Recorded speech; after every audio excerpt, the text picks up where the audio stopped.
Good day and hello again.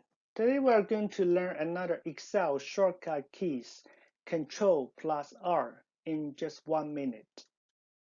Excel keyboard shortcuts, Control combination, Ctrl plus R. Hold the Control key and press letter R.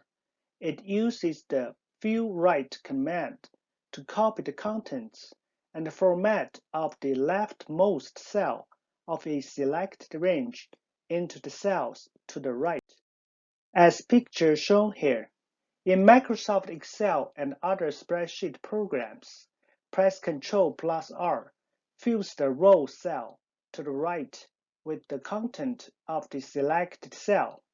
Please practice on your end and let me if it works or not.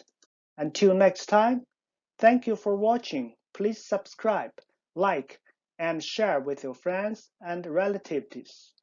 Goodbye for now.